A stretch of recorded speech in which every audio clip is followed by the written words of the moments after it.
Hi, my name's Graham Martin. I'm the Managing Director of Orchard Recruitment. I'm also known as the Recruitment Guy. You know, January and September and October are the busiest periods in a recruiter's diary. And that's because this is when the employment opportunities start coming through to us. This is when employers are starting to hire.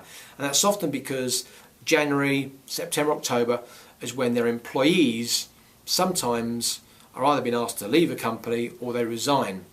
Sometimes you're happy they've actually resigned in the first place. But my point is the fact that this is often a bit of a shock. What I'm suggesting is that actually you become proactive and you decide to carry out, not should we say a return to work interview, but a return after holiday interview. And you sit down with your members of staff and you talk to them about what happened in the summer holidays, what happened whilst I was away, the prospects, the plans for the next 2-3 months, particularly between October and the run up towards the new year, and their involvement in it, and what they can add and contribute, and how you think they can be involved in the business. Now, the reason why I say this is because when you have this kind of honest conversation, you will see one of 3 things in their eyes. You'll see excitement and inspiration, and them adding a lot of value to the conversation. At that point, you know your member of staff is really back from holiday. You might see apathy, a bit of a glazed approach. Now, that could be one of 2 things. They're still thinking about their holiday on the beach, or maybe they don't really want to be here, but they'll wake up, or actually they're thinking about leaving. So that's a red flag to be very aware of.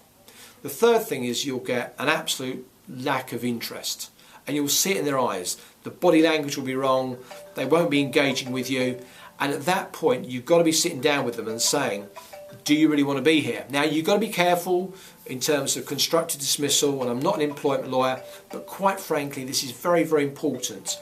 You need to know for your business whether these people are genuinely on board or whether they're going to be leaving your company. Now, that was my phone going. If you can hear it, forgive me, but probably you couldn't. Anyway, so I was distracted. What I'm getting at is it's better to be forewarned and forearmed than not at all. So please conduct these return from holiday interviews, sit down with your staff, find out if they're really part of the team, if they're really on board, or whether you think they need a bit of a cuddle or a bit of encouragement, or talking about what else they could do either in the company or elsewhere, or whether deep down you know that they're not going to be with you in 2, maybe 3 months' time. That gives you a chance to think about things. So there you go. As a top tip, I hope that's useful. You can contact me, Graham at orchardjobs.com. I'm in London, 0208 366 9014. Bye for now.